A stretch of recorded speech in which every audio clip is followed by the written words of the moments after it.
प्रणाम सुमंत्र जी। प्रणाम सुमंत्र जी। प्रणाम। महामंत्री सुमंत्र जी, आप यहाँ कैसे? राजकुमार लक्ष्मण जी, हनुमान जी, प्रभु श्री राम ने मुझे आप दोनों को अयोध्या वापस लाने के लिए भेजा है। क्षमा कीजिए महामंत्री सुमंत्र जी, हमारा लौटना नहीं अपितु माता को ढूंढना अति आवश्यक है। इतने घने वन में वो एकाकी कहां होंगी, कहां जाएंगी माता?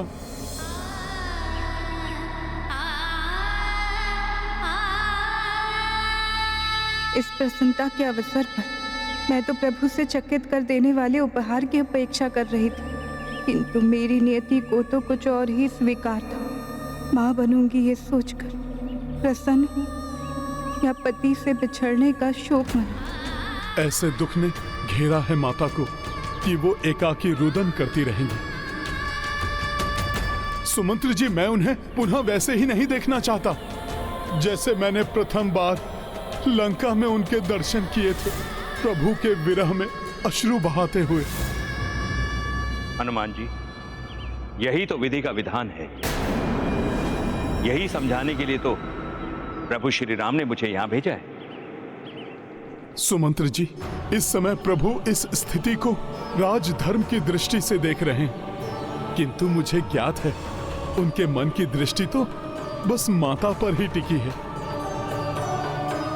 इसलिए सर्वप्रथम मेरा माता को ढूंढना ही अति आवश्यक है।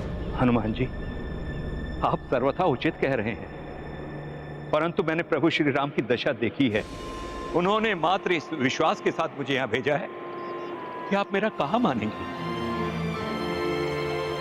आपके मन की दशा मुझे ज्ञात है हनुमान जी। ये परिस्थिति जितनी कठिन आपके लिए है, उतनी ही राजकुमार लक्ष्मण जी के लिए है, मेरे लिए और संपूर्ण अयोध्या वासियों के लिए। किंतु यही नियति है, इसे टाला नहीं जा सकता। आपको इसे समझने की आवश्यकता है हनुमान जी। सुमंत्र जी, नियति होती तो अवश्य अटल होती, किंतु उस धोबी की कुबुद्धि के कारण हुई इस स्थिति को तो सुधारा जा सकता है। नहीं हनुमान जी, ये घटना भी पूर्व नियत है, जिससे आप और प्रभु श्री राम अनभिज्ञ हैं, और इसका कारण एक श्राप है।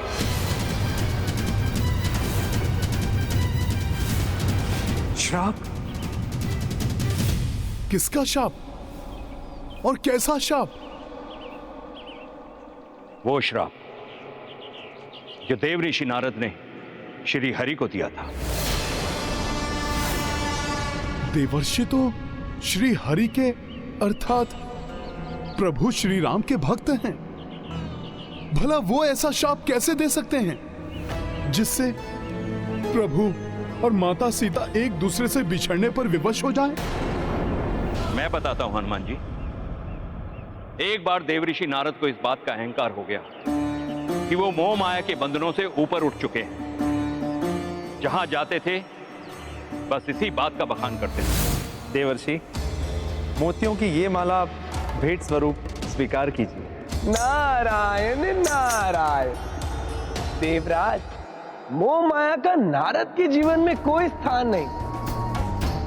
अपना हार उसे दीजिए जिसे धन धान्य का लोभ हो। प्रणाम पिताश्री। देवर्षि की उपाधि उसे दीजिए जो उपाधि पाने का इच्छुक हो। मोह माया से तज चुका है ये नारद। नारायण नारायण। प्रभु कैलाश में अपने किसी ऐसे भक्त को स्थित करें जिसे उस स्थान की लालसा हो। सभी प्रकार की मोह माया छोड़ चुका है ये नारद। देव ऋषि नारद के इस स्तंभ को सबने अनदेखा किया, किंतु अंततः यही भूल वो बैकुंठ में श्री हरि के समक्ष कर बैठे, जो पूर्व से ही नारद जी के इस अहंकार को भांप चुके थे। नारायण नारायण। प्रभु, वैकुंठ के निकट जो दिव्य नगरी का निर्माण किया है वो तो अत्यंत भव्य है। प्रिय, मेरे विचार से उस दिव्य नगरी में भक्त नारद को ना ना प्रभु, ना। नारद मोह माया के फेर में नहीं पड़ने वाला। आप ऐसी दया दृष्टि अपने किसी ऐसे भक्त पर कीजिए जो अभी भी माया के कुचक्र में ही पड़ा हो। नारायण नारायण।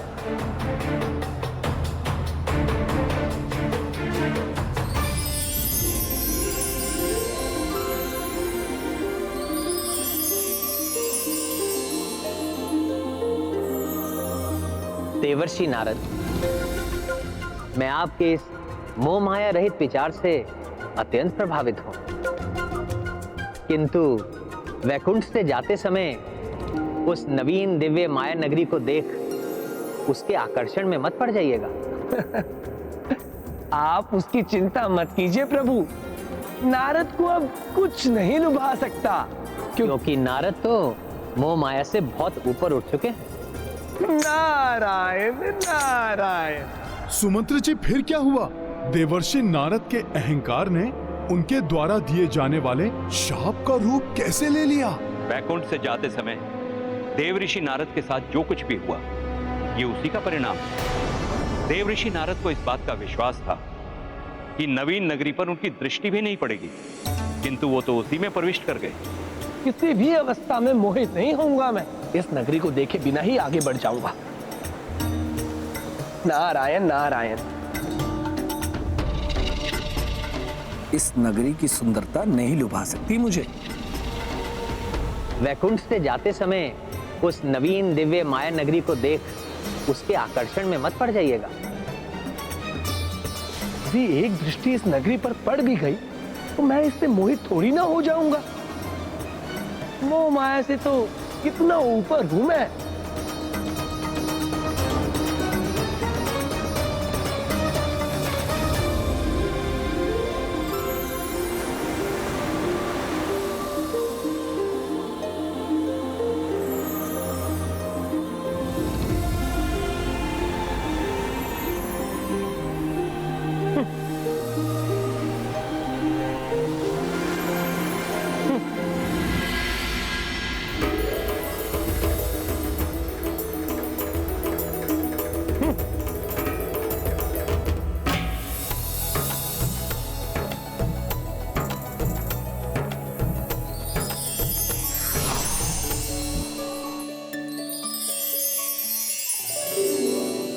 कल तो आप अपने जीवन साथी का चुनाव कर ही लेंगी देवी।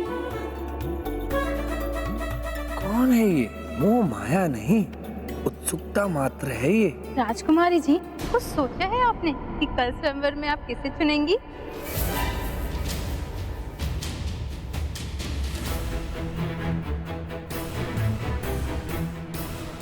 राजा को चुनेंगी या किसी योद्धा को? किसी देवता को चुनेंगी या किसी ऋषि को?